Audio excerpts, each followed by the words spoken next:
শুক্রবার দিন রাত্রে আমারে বলতাছে যে ওরে বালিক বাড়ি কইছে যে শহীদের ক্ষেত কুবা কুবা করে নষ্ট করুম, তুই পাহারা দিবি, কোনো লোক আহে নাকি? তে বাড়িটা কে? আছে আমার পাশের বাড়ি। ওর বন্ধু? ওর কাছে টাকা পাইতো।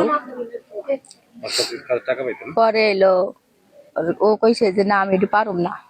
পরে এলো কই আয়া পড়ছে আমারে কইছে যে বাড়ির যেটা এই কথা কয় যে ও ক্ষেত কুবা কুবা করে নষ্ট করে হালাই দিব এই ইয়ে শহীদের, আমারে যেটা পাহারা দিবার কয় 10,000 টাকা মাপ। তা আমি কইছি যে না জান যাইব না।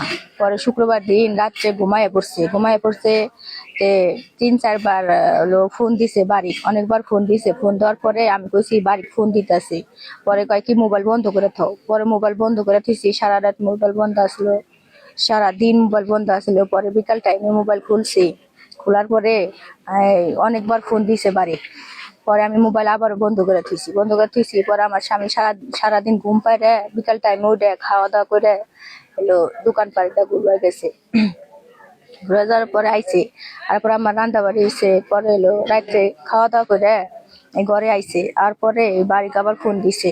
মোবাইল খুলছে, খোলার পরে বাড়িকে আবার ফোন দিছে। ফোন দেওয়ার পরে এলো ও কথা কইতে কইতে গেটের তুরি কথা কইছে। করার পরে পরে প্যান্ট পরছে, 3 কলার প্যান্ট পরছে, শার্ট পরছে। পরে আমার কইতাছে যে এলো আমার বাড়ি যেটা এলো ইয়ে যাবার কইতাছে, ধান খেতে নিয়ে যাবার কইতাছে, শহীদ ধান খেতে নিয়ে যাবার কইতাছে। আমি কইছি না জান যাবো না। পরে আবারও কইছে, কয় যে জামনা তেলে। আমি কইছি না জান যাবো না, আমি জানি যাবো না। শহীদদের ধান খেত বলতে যেখানে ওর লাশটা পাওয়া গেছে ওই জায়গাটাই কি ধান খেত? হ্যাঁ ওই জায়গায় ধান খেত।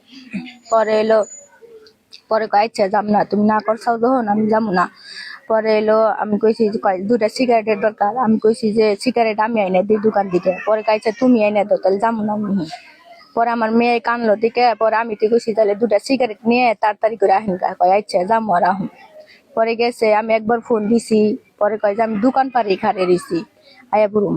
পরে এলো আবারও 2-3 মিনিট ফোন দিছি। পরে কয় যে এলো না বন্ধ পাইছি। তার 2 মিনিট পরে ফোন দেওয়ার পরে বন্ধ পাইছি। এই যে বন্ধ পাইছি তার আগে ওরে ওন থেকে সরে হালাই দিছি। কি কইয়া যে নিচে ওরে ওন থেকে হালাই জানি না। তারপর আমার স্বামী যে আমার কাছে কইয়া গেছে যে এলো বাড়ির যেটা এডি কাম আমারে করবার কইছে, কিন্তু আমি না করছি। তারপরে বাড়ির ফোন দিছে। পরে বাড়ি কি ফোন দিয়ে ওই জায়গায় নিছে। আমার কইয়া গেছে যে ধান খেতের আমার যদি কিছু হয় তাহলে ধান খেতেরও নেই দেখবা। আচ্ছা আচ্ছা, আর একটা বিষয় সেটা হচ্ছে মানে কয়দিন নিখোঁজ হওয়ার কয়দিন পর ওর ব্যাপারে জানতো? কয়দিন নিখোঁজ ছিল? শনিবার দিন রাত 7টার দিকে বাইরেছি। পরে সন্ধান পাইছেন কখন? সন্ধান পাইছি সোমবার দিন। কয়দিন? 3 দিন পরে। 3 দিন পরে। তো এখন আপনার স্বামীকে আপনি বলতে চাচ্ছেন যে কেউ কাহারা হত্যা করছে, তাই না? তো কি ও তো চাচ্ছেন এখন? একা তো আর হাত বাইন্ধা হত্যা করছে যখন, তাহলে একা তো আর হত্যা করতে পারে না, অনেকটি মিলাই তো হত্যা করছে। তার সবটির ফাঁসি চাই। আপনার ছেলে মেয়ে কয়জন? আমার ছেলে মেয়ে 3 জন, 1 ছেলে 2 মেয়ে।